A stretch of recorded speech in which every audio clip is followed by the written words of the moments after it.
चलिए देखिए आप लोग आज किसका संरचना देखेंगे, नेफ्रॉन या विरिक नलिका की संरचना ना। तो सबसे पहले हम देख लेते हैं, सबसे पहले हम विरिक के बारे में पढ़े थे ना, विरिक के बारे में पढ़े, उसके बाद डिटेल से विरिक के बारे में बताए कि नहीं। अब विरिक के आंतरिक संरचना पढ़ रहे हैं। क्या पढ़ रहे हैं? विरिक के आंतरिक संरचना। ये जो नेफ्रॉन होता है ये क्या होता है, विरिक के अंदर ही न पाया जाता है।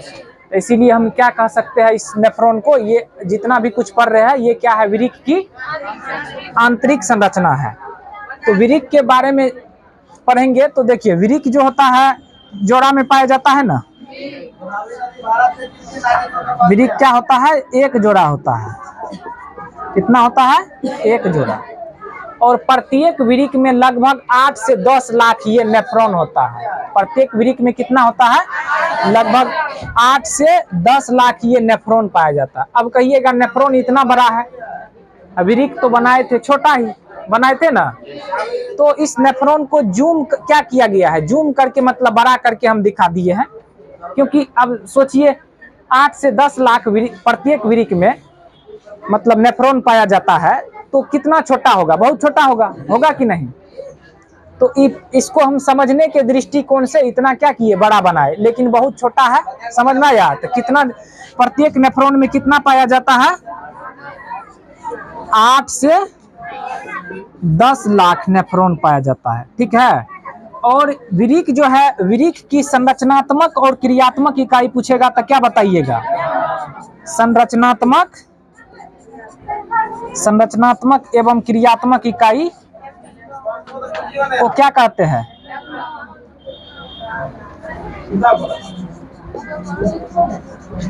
क्रियात्मक इकाई को क्या कहते हैं? नेफ्रॉन कहते हैं। इसको अच्छा से याद कर लीजिएगा, विरिक की संरचनात्मक और क्रियात्मक इकाई को क्या कहते हैं? नेफ्रॉन कहते हैं, समझे।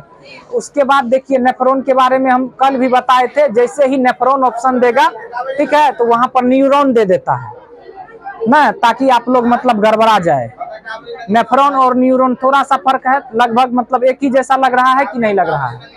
तो अच्छा से अगर ख्याल करके नहीं याद कीजिएगा तो क्या होगा, गड़बड़ा करके आ जाइएगा ऑप्शन में, वहां पर क्या हो जाएगा, गड़बड़ा जाइएगा। तो इसीलिए याद कीजिए, मतलब विरिक की संरचनात्मक और क्रियात्मक इकाई को क्या कहते हैं?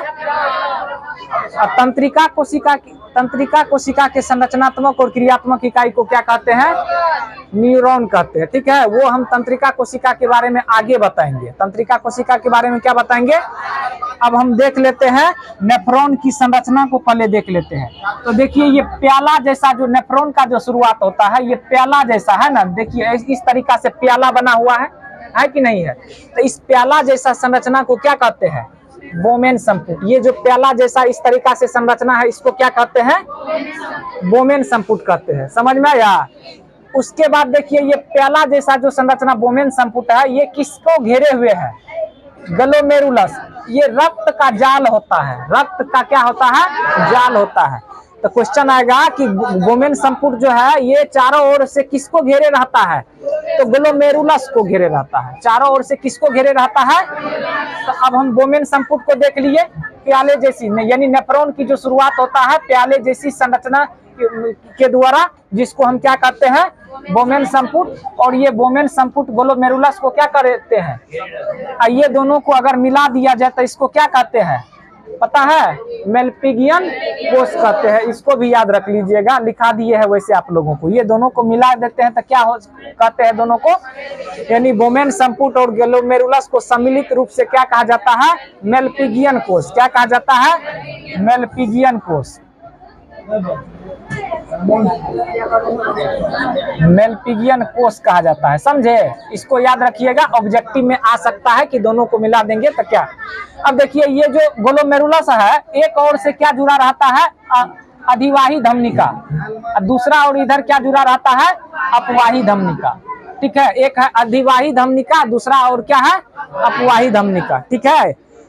उसके बाद देखिए जैसे ही ये ग्लोमेरुलस जो होता है ये नीचे की ओर देखिए नीचे की ओर आता है, जो नीचे की ओर संरचना स्टार्ट होता है इसको क्या कहते हैं? अवरोही चाप। नीचे की ओर संरचना जो स्टार्ट होता है इसको क्या कहते हैं? पहले हम सब का नाम देख लेते हैं, उसके बारे में थोड़ा चर्चा करेंगे आगे। इसको क्या कहते हैं? अवरोही चाप। अवरोही चाप जैसे ही नीचे आता है तो इसका अब ये जो पतला पाइप के जैसा हो जाता है तो इसको क्या कहते हैं? हेनले का चाप। इसको क्या कहते हैं? हेनले का चाप। और फिर ये हेनले का चाप क्या होता है? ऊपर की ओर जैसे बढ़ता है तो इसका नाम अब क्या हो गया? अधिरोही चाप। इसका नाम अब क्या हो गया? अधिरोही चाप। समझ में आया? अब देखिए जैसे ही ये जो है आगे की ओर ये समान संग्राहक नलिका में प्रवेश करता है तो इसका नाम क्या हो जाता है? संग्राहक नली। क्या हो जाता है? संग्राहक नली हो जाता है। समझ में आया? अब ये देखिए संग्राहक नली ढेर सारे क्या होता है? संग्राहक नली जैसे यहाँ से भी जुड़ करके यहाँ से भी जुड़ करके यहाँ से भी जुड़ करके क्या बना लेता है? एक बड़ा सा नली बना लेता है, उसको क्या कहते हैं? समान संग्राहक नली। एक बड़ा सा जो ये पाइप के जैसा बना लेता है इसको क्या कहते हैं? ठीक है, हम एक ही तो संग्राहक नली यहाँ पर जोड़े हैं समान संग्राहक नली में। ऐसे ऐसे अनेक संग्राहक नली क्या होते हैं? मिल करके क्या बनाते हैं? समान संग्राहक नली। समझ में आया? अब ये समान संग्राहक नली कहाँ खुलता है? मूत्रवाहिनी में खुलता है। समान संग्राहक नली कहाँ खुलता है? मूत्रवाहिनी में खुलता है। तो ये इसका क्या था? संरचना था। अब सबके बारे में आप जान गए। अधिरोही चाप क्या होता है? हेनले का चाप क्या होता है? उसके बाद मतलब अवरोही चाप क्या होता है? हेनले का चाप क्या होता है? अधिरोही चाप और संग्राहक नली या समान संग्राहक नली। देखिए क्वेश्चन आएगा कि हेनले का चाप किससे संबंधित है? हेनले का चाप किससे संबंधित है? तो अगर विरिक रहेगा ऑप्शन में तो विरिक मारिएगा, नहीं तो नेफ्रॉन रहेगा तो नेफ्रॉन मारिएगा, नहीं तो विरिक नालिका। नेफ्रॉन को ही ना विरिक नालिका कहते हैं, वो लगा दीजिएगा। ये सब ऑब्जेक्टिव में आ सकता है क्वेश्चन कि हेनले का चाप किससे संबंधित है। समझ में आया? अब उसके बाद देखिए इसमें क्या होता है, जो आप विरिक का कार्य बता सकते हैं? विरिक का कार्य, विरिक का कार्य क्या है? कल हम आप लोगों को बताए थे।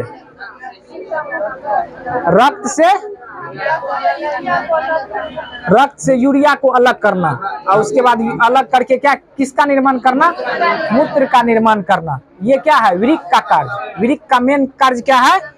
रक्त से क्या होगा? यूरिया को अलग करना और क्या? मूत्र निर्माण करना। जो ये काम होता है विरिक का, ये काम कौन करता है? विरिक के अंदर जो ये नेफ्रॉन होता है, नेफ्रॉन करता है। समझ में आया? विरिक का जो कार्य है यूरिया मतलब रक्त से क्या करना? यूरिया को अलग करना, उसके बाद मूत्र का निर्माण करना, ये विरिक का काम है ना। लेकिन विरिक के अंदर ये काम कौन करता है? तो नेफ्रॉन करता है। विरिक के अंदर ये काम कौन करता है? नेफ्रॉन करता है। समझ में आया? उसके बाद देखिए नेफ्रॉन में जैसे ही एक पाइप के द्वारा इसमें क्या होता है? ब्लड आता है। ठीक है, एक पाइप के द्वारा इसमें क्या होता है? ब्लड आता है यहाँ पर ग्लोमेरुलस के पास। ठीक है, दूसरा पाइप इससे निकलने वाला भी रहेगा। समझ में आया? नेफ्रॉन के पास जो पाइप आता है उधर से रक्त को लेकर के, तो एक पाइप क्या होता है? इससे मतलब ग्लोमेरुलस से निकलता भी है बाहर। समझे? अब कहिएगा ऐसा क्यों? तो जो रक्त लेकर के आएगा पाइप इसके अंदर ग्लोमेरुलस में, वो वाला पाइप क्या होगा? वो वाला पाइप थोड़ा सा मोटा रहेगा। थोड़ा सा क्या रहेगा? मोटा रहेगा। जो इससे निकलेगा वो पाइप क्या होगा? थोड़ा सा पतला होगा। थोड़ा सा क्या होगा? अब देखिए ब्लड तो आएगा ज्यादा, इसमें आएगा कि नहीं आएगा? लेकिन पास होगा क्या? कम मात्रा में पास होगा ब्लड। यानी वापस जो इससे ग्लोमेरुलस से निकलेगा बाहर, वो पाइप क्या है? पतला है, तो उससे कम रक्त निकलेगा। तो इसके जैसे ही इधर से ज्यादा मतलब पाइप मोटा रहता है, उसके द्वारा रक्त आता है, उधर से निकलने वाला पाइप जो होता है पतला रहता है, तो आता है ज्यादा ब्लड, निकलता है कम ब्लड। इसीलिए क्या होता है? इसके अंदर ग्लोमेरुलस के अंदर क्या होता है? दबाव ज्यादा बढ़ जाता है। कोई भी चीज आएगा ज्यादा, निकलेगा बाहर, निकलेगा कम, तो क्या होगा? दबाव ज्यादा होगा ना वहाँ। इसी क्लास में मान के चलिए आएगा एक बार में 10 विद्यार्थी और निकलेगा 2 विद्यार्थी बाहर, तो ऐसा करते करते इस क्लास में जो है आप लोगों का दबाव ज्यादा बढ़ जाएगा कि नहीं बढ़ जाएगा? बढ़ जाएगा, जिसके कारण क्या होता है, इसमें जो दबाव ज्यादा बढ़ जाता है तो ब्लड में जो अपशिष्ट पदार्थ रहता है, जो हानिकारक पदार्थ रहता है, ठीक है, या उत्सर्जी पदार्थ रहता है, वो क्या होता है, ग्लोमेरुलस के द्वारा छाना जाता है। ग्लोमेरुलस के द्वारा क्या होता है, छाना जाता है।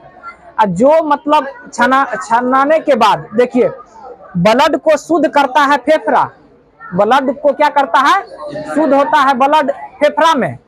लेकिन यहाँ पर जो है, जो मतलब विरिक होता है, विरिक में शुद्धिकरण नहीं होता है, बस इससे क्या होता है, रक्त में से उत्सर्जी पदार्थ को क्या किया जाता है, छान लिया जाता है। समझे, शुद्धिकरण का रिलेशन कहाँ से है, फेफड़ा से है।